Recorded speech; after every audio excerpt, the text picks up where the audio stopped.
was that. She was like, I can't even pretend to be excited about someone from Adelaide.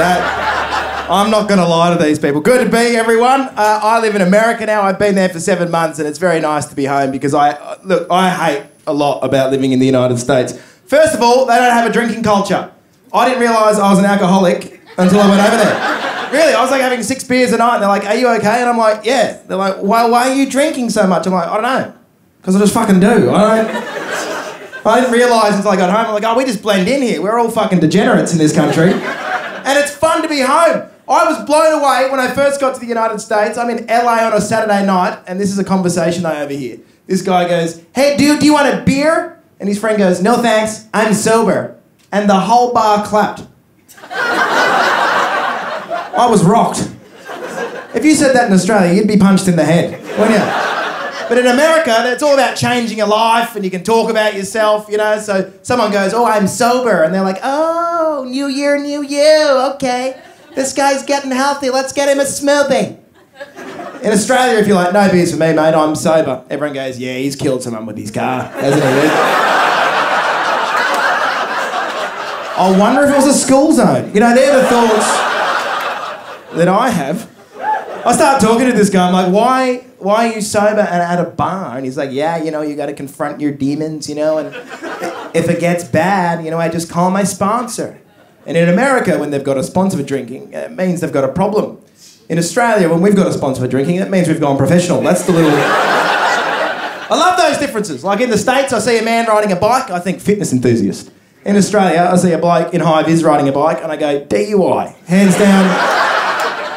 That's court-ordered, isn't it? Like, I don't want to generalise, but I don't reckon a man in a wild turkey hat is a fan of the Tour de France, just quietly.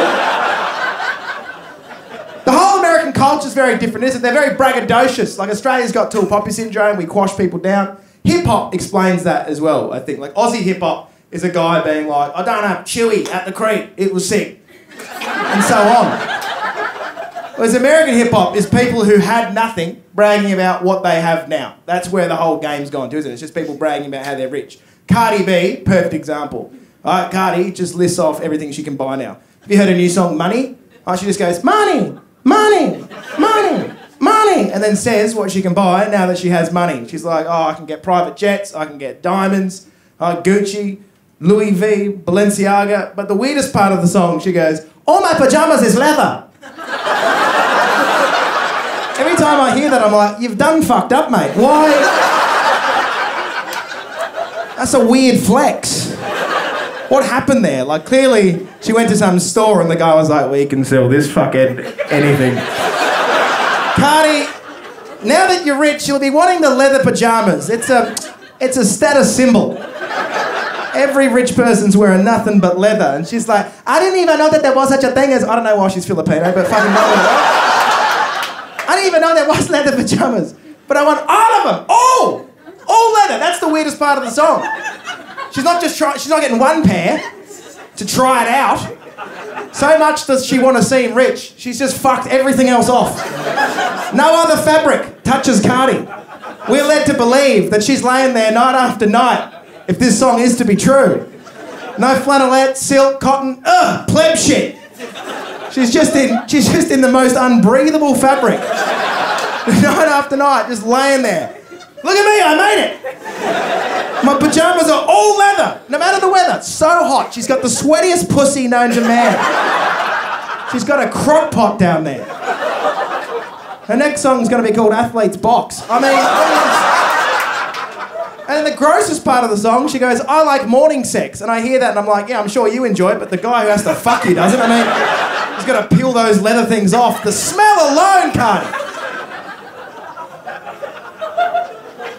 Or am I reading into that song too much? It's probably just a dope thing to say. It's good to be back in Australia. I was just in South Africa, and that was an interesting experience because I did gigs, but I also had a once-in-a-lifetime opportunity to go and visit my sponsor kid. I've sponsored a kid called Citywide for 4 years now. Any of you guys got sponsor kids? Yeah, okay, good on you. The rest of you are very selfish. But we good people would understand this is a life-changing experience to go and see your sponsor kid. Now, it was in Soweto, outside of Johannesburg. I get there. I go to visit Citywide. This is a true story. He was fucking suspended. My sponsor kid has been suspended from school. I'm a deadbeat sponsor dad. Do you know? That's how bogan I am. Even my sponsor kids are fucked up. Well, what's he, fingering people behind the bike sheds? What's this kid doing? Is he like his old man? I'm proud. Turns out he was selling cigarettes to other kids. So I've been giving him cash, he's buying darts and on selling. And then this teacher's meant to be telling me this like I'm going to be mad. I'm like, hashtag entrepreneur, this kid's killing it. You got to hustle. So she sidles me up and she says, could you please do me a favour? Could you go to Citywide village and go and talk to him and tell him the importance of education? Tell him he can change his life if he goes back to school. I was like, I gotta be honest with you, love, I'm more of a weekend sponsor dad. You know, I'm not very hands-on in my approach, you know. If you want to know the truth about our relationship, I was leaving Kmart one day and I was heavily coming down. And I didn't have any headphones on and I made eye contact with someone for far too long. It was an unplanned sponsor pregnancy is what I'm saying. He's a beautiful accident, but he was an accident nonetheless. I didn't think there'd be a real relationship.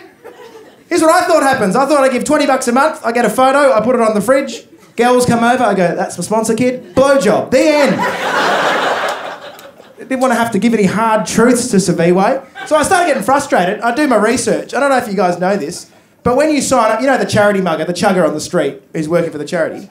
Yeah, I've always disliked them because they're working for commission. You know that. When you sign up with them, okay, this will blow your minds. The first year of your payment goes to paying their commission.